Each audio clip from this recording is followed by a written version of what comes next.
बिस्मिल्लाहिर्रहमानिर्रहीम। एक खूबसूरत वक्त। हमारे शहर का एक शख्स जब फौत हुआ तो उसे गुस्ल देने वाले आलिम ने देखा कि उसका दाहिना कंधा ऐसे था जैसे कैसी नूरानी शक्ल वाले बुजुर्ग का चेहरा। कब्र में उतारते वक्त भी आलिम साहब ने महसूस किया कि उसके दाहिने कंधे से रोशनी फूट रही थी। दफन के बाद इमाम साहब उस मुर्दे के घर गए और घर वालों को सारी कैफियत बताकर वजह पूछी तो माँ ने ये वाक़या सुनाया। मेरा बेटा जब कॉलेज से फारिग हुआ तो जल्द ही उसे एक अच्छी जगह नौकरी मिल गई और हमें उसकी शादी की फ़िक्र सताने लगी।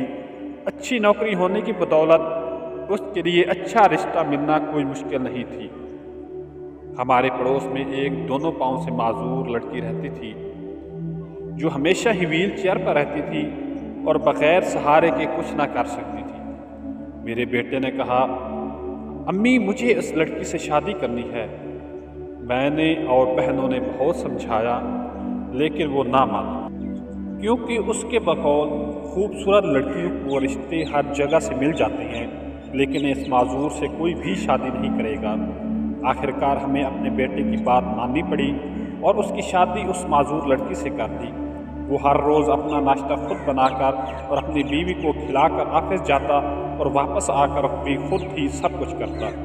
अपनी बीवी को बाथरूम वगैरह लेकर जाने के लिए वो उसे अपने दाहिने कंधे का सहारा देता था और इसलिए इसका दाहिना कंधा चमक रहा था क्योंकि उसने अपनी ज़िंदगी की आसाइशें अपनी मजदूर बीवी के नाम कर दी थी। अल्लाह पाक हमें मजदूरों का एहतराम करने और उनकी ज़रूरियात को समझने की तौफीक अता फरमाए।